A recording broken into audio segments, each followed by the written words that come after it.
Hello everybody, welcome back to From Rhythm to Algorithm. We continue on with our derivation. What does sensorality stabilize? So last time, the last episode, our big, we don't have to have a big thing every episode. There's a lot of big things in all of the episodes. Trying to structure this derivation in a meaningful way for you, the viewer, but felt important. I know we've proven that energy and entropy are inverses. It felt poignant enough to edit out again that energeticality is the opposite of entropicality. Again, we have something that exists. We have inversion to differentiate. The maximum of that inversion is opposition, and so opposite, inverse, kind of use them logically interchangeably. We've pointed that out and discussed it as much as possible. And so we have arrived at another question: is energy inert? Right? Energy, movement, potential. Inert, what does that word mean? Right? Inert, inertia. And so most typically gas and inert gas, it does not react, it's really stable. And so is energy stable? Again, just arriving at questions that present themselves. Even if they sound fundamental and meaningful, they might be, but it's just acknowledging the logic and then moving on with our derivation. We can restate the fundamental theorem of physics. Inertiality is viscosity, right? This resistance to movement, resistance to change. Again, shout out to Bill Nye, he is the science guy. Inertia is a property of matter. Right? Mass is resistance. It's one of the best, it's one of the zingers. People are like Albert Einstein, Isaac Newton, Maxwell. Nah, Bill Nye the science guy. Yeah, and it's just true, right? And then inert is a part of inertia. And so viscous is inertial.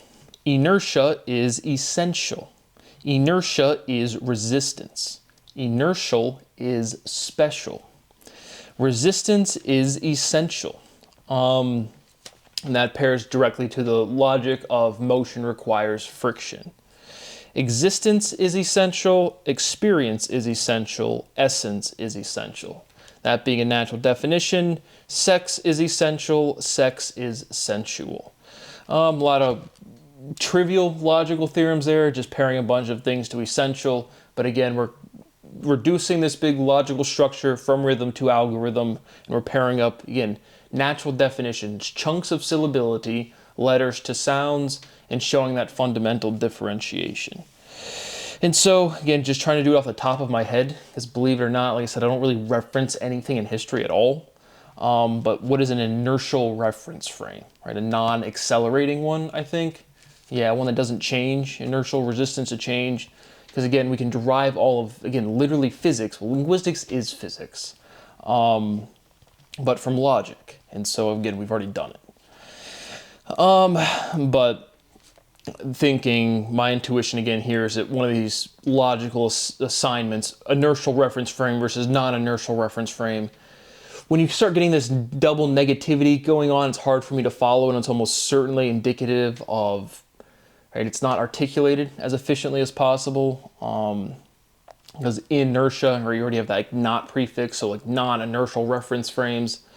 I'm thinking historically, inertial reference frames are non-accelerating reference frames.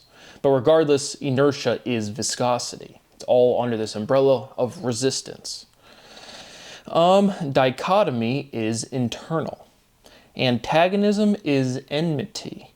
Enmity condemns. Sensorality is sexual tension.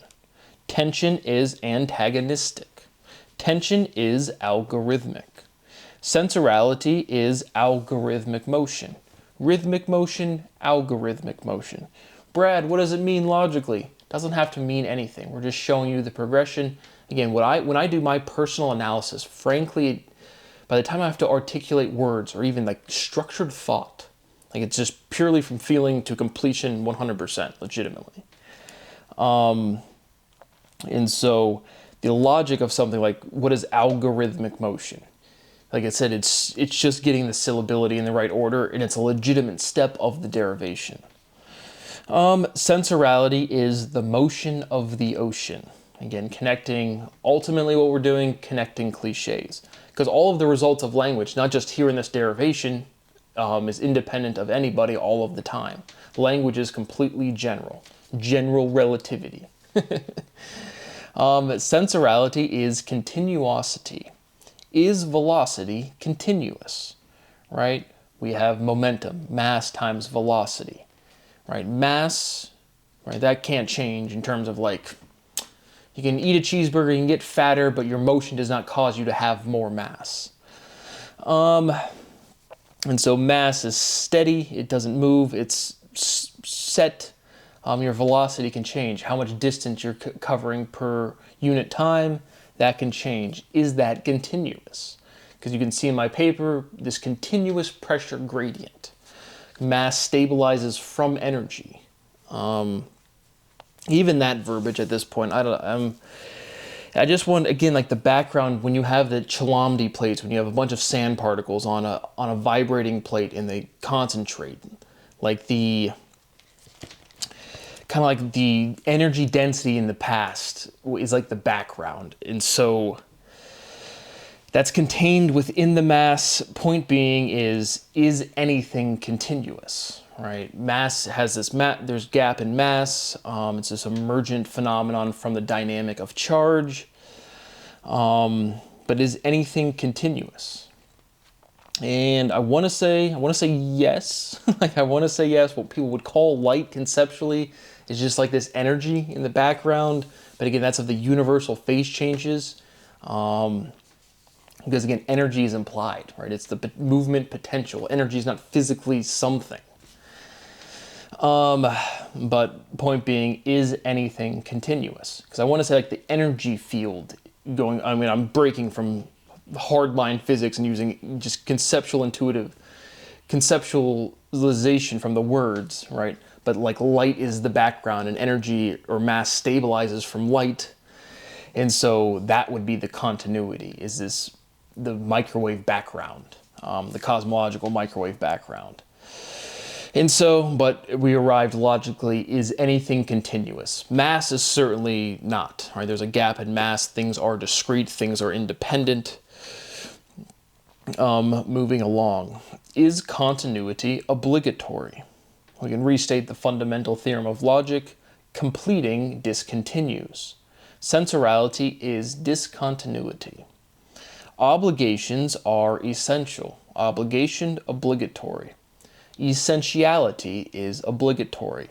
So now we kind of, again, can call it logical renormalization, but on a personal level, there's just clear, it's like the gradation to all of these things, the labeling is not arbitrary at all. And so all of the conceptualization of essentiality is completely contained within obligation, obligatory. Essentiality is obligatory, right? Something you must do. It's essential, it's a must. It's a must-have. If it's obligatory, it's a must. Algorithmicality is obligatory. Sensorality is obligatoriality. Algorithms obligate. Prioritization obligates. Sensorality obligates. And obviously, obligate, is a prefix on the word gate, right? A gate is a sensor. We're still at this direct, literal, physical definition, because language is always directly literal. A gate is a sensor. Sideways is oblique. Oblique is unique. That is a natural definition. Sensorality is virtual. Sensorality is virtuous. Sensorality is virtuosity. Virtuosity, viscosity, velocity. So again, getting virtuosity and viscosity are close linguistically. Again, I don't know the answer, right? Again, we're deriving it. I've just done this whole process before, and truly my analytical capacity, this stuff is all trivial. It just takes time, right? Work takes time, literally. And so we will arrive, again, hopefully the stabilizing iteration. I mean, we very clearly have derived and proven pretty much, again, literally everything. We're just tidying up the final linguistics to reduce the entire linguistical structure that we've introduced, from rhythm to algorithm, right? And then we have, again, obligatory, that G, something to do with this G, and then algorithm. We're arriving at this fundamental iteration of syllability. Those are letters, a unique definition. What is sensorality? What is sensation? What is a sensor? So my rights continue to be violated. It is profoundly and extensively illegal.